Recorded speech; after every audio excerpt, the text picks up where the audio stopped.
संतो बस में बैठी थी। बस के हिचकोलों के साथ उसका पूरा शरीर भी झंझनाहट पैदा कर रहा था। उसने खिड़की से अपना सिर बाहर निकाल कर देखा। चारों तरफ हरियाली के खेत, पेड़ अद्भुत नजारे प्रस्तुत कर रहे थे। संतो का मन बड़ो उछल रहा था। आज उसकी जिंदगी का एक और नया अध्याय शुरू होने जा रहा था। आज उसे महसूस हो रहा था कि वह 70 साल की बूढ़ी न होकर 16 साल की जवान लड़की है। उसके दिल की उमंगें उभर उभर कर उसके चेहरे पर प्रतिबिंबित हो रही थी। बस के सभी यात्री बहुत ही खुश थे। बस दिल्ली से लाहौर जा रही थी। लाहौर, जहां प्रत्येक इंसान की वे इच्छाएं, तमन्नाएं बसी थी जो वर्षों पहले छूट गई थी, जिन्हें समय के चक्र ने मलिन लगाकर दबा दिया था, लेकिन अब वे घाव फिर हरे हो आए थे। सभी एक दूसरे के साथ हो हल्ला मचा रहे थे और अपने बीते दिनों की यादें ताजा कर रहे थे। उसी समय ड्राइवर की नजर संतो पर पड़ी। मुस्कुराते हुए ड्राइवर ने संतो से कहा, माई, लाहौर तेरा कौन है, तू केहल मिलन चलिए। इसके साथ सारी बस भी उस हंसी में शामिल हो गई। संतो ने इस बात का बुरा न माना। मुझा ड्राइवर उसे माई बोलता है, माई। ये क्या उसकी भावनाओं को कि वह किससे मिलने जा रही है? अरे वह तो सोचते सोचते संतो अतीत की यादों में खो गई। बस की रफ्तार के मुताबिक अतीत की स्मृतियां भी उसकी आंखों के आगे चलचित्र की भांति गुजरने लगी। आज से लगभग 52 वर्ष पहले लाहौर की कमसिन मासूम सौंदर्य की मल्लिका संतो वही थी जो लाहौर के गली कूचों में अपने सौंदर्य की छटा से अनायास ही हजारों नवयुवकों पर बिजलियां गिरा देती थी। ऐसे में वह अजहर नाम के एक मुसलमान लड़के को दिल दे बैठी और धर्म, जाति पाति, भेदभाव भूलकर उसके साथ साथ जीने मरने की कस्में खाई। वो समय संतो के गुंठर पर अचानक शर्मीली मुस्कान दौड़ पड़ी। चुपके चुपके मिलना, सारा दिन आंखों में आंखें डालकर बैठे रहना, बेसिर पैर की बातें करना और न जाने क्या क्या। वह सपनों का सौंदर्य एक पल में उस समय टूट गया जब भारत पाक विभाजन हुआ, जिसमें संतो के माता पिता मारे गए और संतो तथा उसके चाचा अजहर की कृपा से किसी तरह बच निकलकर भारत पहुंचने में सफल हो गए थे। बीती यादें आसानी से भुलाई न जा सकी। चाचा की मृत्यु तो परिवार से बिछुड़ने के गहरे शोक से हो गई, लेकिन अभागिन संतो पर मृत्यु को भी दया आ गई। माता पिता के साथ साथ संतो के पास अजहर की भी यादें थी। साथ में थी कसम आजीवन एक दूसरे के बने रहने की। संतो भारत में अकेली थी। समय बिताने और आजीविका के लिए उसने किसी स्कूल में पढ़ाने का काम कर लिया। अजहर के कारण किसी और से विवाह न करने का फैसला भी उसका अडिग ही था। उसने अजहर के बारे में भी जांच पड़ताल की और अपना निश्चय बनाना चाहा, लेकिन उसे निराशा हाथ लगी और न ही अजहर को संतो की ही कोई जानकारी मिल सकी। उसने सोचा शायद अजहर ने भी जुदाई के विष को कड़वे घूंट के समान पीकर अपने नए जीवन की शुरुआत कर ली हो। किंकर्तव्य विमूढ़ में उसने अपनी युवावस्था अजहर के प्रेम की ढोर के सहारे बिता दी, लेकिन उसकी याद हमेशा अपने दिल में बनाए रखी। कहते हैं धूप के दिन भी 100 दिन के बाद बदल जाते हैं, और वह तो आखिर जीवित हाड़ मांस का पुतला थी। एक दिन धार्मिक यात्रियों का जत्था पाकिस्तान जा रहा था। उनके माध्यम से संतो ने अजहर के बारे में सारी जानकारी हासिल कर ली और अपने निवास स्थान व प्रेम का भी परिचय दे दिया। उसे सुनकर आश्चर्य हुआ कि अजहर ने अभी तक शादी नहीं की है और वह एक हिंदू लड़की के दिल में समाये बैठा है। संतो का हर पल व्यग्रता एवं बेचैनी से बीतता। पलकें भी भीगती जाती। मिलन को कोई साधन नजर न आता। साधनों के अभाव में प्रिय मिलन न हो पाता। अजहर का हाल भी कुछ इसी तरह का था। दिन बीतते गए, उम्र ढल गई, चेहरे बदल गए, लेकिन दिल वही था। अब जब दिल्ली लाहौर बस सेवा का श्री गणेश हुआ मानी सौगात मिली गई, निर्धनों को कुबेर का कोष प्राप्त हो गया और वह सौभाग्यशाली दिन भी आ पहुंचा जब वह अपने प्रिय का स्वागत करने, उससे मिलने, एक हो जाने का प्रण इसी जीवन में पूरा करने जा रही थी।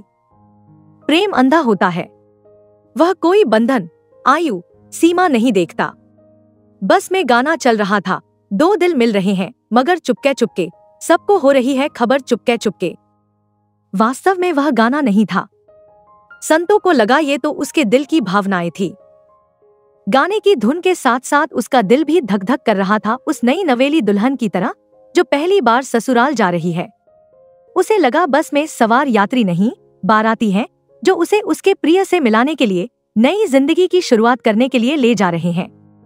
ओह, उसका दिल उसके वश में नहीं था। उसे बार बार यही महसूस होता रहा था कि वह उम्र की संध्या नहीं पार कर रही बल्कि एक नए जीवन में प्रवेश कर रही है।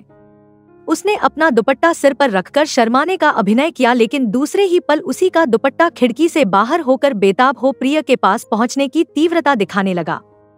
इतनी बेसब्री! ड्राइवर मानो मौके की तलाश में था। ओ माई, बच के बैठ, रब कोहले पहुंचा दी, जल्दी न कर, बस फिर ठहाकों से भर जाती है। संतों को आज किसी बात की चिंता नहीं थी, वह तो आज अपने मन की करके ही रहेगी। इतने में एक नौजवान बोल उठा, ओए भगाव, कोई पंजाबी गीत ही सुना दे। लो जी, तुम्हारी इच्छा। ओ जी, पूरी कर दिंदे हां। ड्राइवर मूड में था। पंजाबी गाना शुरू हो गया। मेरे दिल विच तेरा हर वेले दा वसरा, आंदा जांदा साहिब तेरा रान जपदा, रब वर्गा तू लगदा ओ माहिया, रब वर्गा तू लगदा। आज हवा भी संतों के अनुकूल थी। यह गीत सुनकर संतो होशोवास खो बैठी। उसने ने आंखों के सैलाब को रोकने का प्रयास किया ताकि किसी पर उसकी नजर न पड़े। इस उम्र में यह सब मानो सभी उसे कह रहे हों। दुपट्टे की ओट लेकर उसने अपनी आंखें पोंछ ली, गाने में मस्त। संतों को लग रहा था जैसे वह और अजहर बाग में खड़े एक दूसरे को इसी गीत के जरिए अपने प्रेम का इजहार प्रकट कर रहे हों। प्रेम किनका के वश में नहीं होता। संतो भाव में खोई हुई दर्शन की ओर बह गई।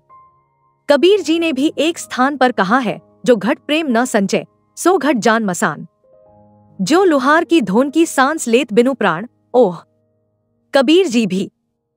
मिलन की घड़ियां ज्यों-ज्यों नजदीक आ रही थी, संतों की धड़कन भी उसी रफ्तार से बढ़ती जा रही थी। उसे कुछ खोजने की तलब हुई। उसने शेल्फ में हाथ डाला। यह क्या?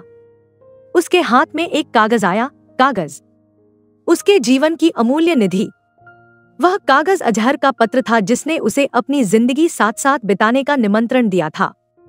संतों ने पत्र को भाववेश में डरते हुए इस कदर चुमा कि कहीं कोई देख न ले, और फिर संदेश को इस तरह रख दिया मानो सोने की कोई वस्तु हो। लाहौर नजदीक आ रहा था। उत्सुकता बढ़ती जा रही थी। कैसा होगा वह? क्या वह पहचान पाएगी उसे? और क्या वह भी पहचान पाएगा उसे? ऐसे अनेक प्रश्न उसके मस्तिष्क में कुलबुलाने लगे। लेकिन जब पत्र लिखा है तो अवश्य लेने भी आएगा ही, यह सोचकर वह संतुष्ट हो गई। बस अब लाहौर की सीमा में प्रवेश कर रही थी। 50 साल पहले की गलियों की रौनक आंखों के सामने उतर आई उसके। ये सिमसार का खेल भी अजीब है। कभी तो यह किसी को अलग कर देता है तो कभी मिला देता है। लाहौर में पहले जैसी रौनक नहीं थी। हाँ, उस पर आधुनिकता का आवरण अवश्य दिखाई पड़ता था। डोली जिस तरह ससुराल के दरवाजे पर पहुंचती है और दुल्हन का दिन जिस तरह भय मिश्रित खुशी से धड़कता है, कुछ ऐसी स्थिति भी संतों की थी। कौन सी ऐसी गली थी जो उसे अनछुई थी? हर गली में उसके बौवन के रूप के चर्चे थे। और आज मानो पंछी एक लंबे सफर से वापस अपने नीड़ में आराम करने आया हो, अपनी बाकी की सारी जिंदगी शांति से बिताने के लिए। इस सफर की कड़वी मीठी यादें बस एक सपना बनकर हवा हो रही थी, और सामने थी खूबसूरत जिंदगी का एहसास। संतों से वह खुशी संभाले नहीं जा रही थी। आखिरी पड़ाव भी आ पहुंचा। लड़खड़ाते हाथों से थैला संभालती और आंखें बाहर की तरफ लगाए संतों धीरे धीरे बस से उतरने लगी। उन आंखों को तलाश रही वह, जिसमें न जाने जीवन के कितने अरमान संजोए थे। सपनों को साकार करने का ताना बाना बुना था, कस्में वायदे किए थे। वह उन आंखों को उम्र के इस पड़ाव में भी कैसे भूल सकती थी? आखिर दिल ने दिल को पहचान। संतों का मन किया कि वह फूट फूट कर रोए और दौड़कर अजहर के आगोश में इस कदर समा जाए कि फिर कोई सियासत उसे अलग करने का साहस न कर सके। पर हाथरी विवशता मायूस होकर रह गई। हल्की सी मुस्कुराहट और अजहर ने बस से उतारने के लिए अपना हाथ आगे बढ़ाया। हाथ, वही हाथ जिसे लेकर साथ साथ जीने की कस्में खाई थी, और वही प्रण पूरा करने के लिए वह दिल्ली से लाहौर चली आई। जैसे ही उसने अपना हाथ अजहर के हाथ में दिया, एक सहरन सी शरीर में प्रवेश कर गई। किसी तरह अपने को संभाला उसने। अजहर के साथ कदम से कदम मिलाकर वह जिंदगी के एक नए सफर की शुरुआत करने चल पड़ी। दोस्तों, आपको हमारी आज की ये कहानी कैसे लगी, हमें कमेंट करके जरूर बताएं।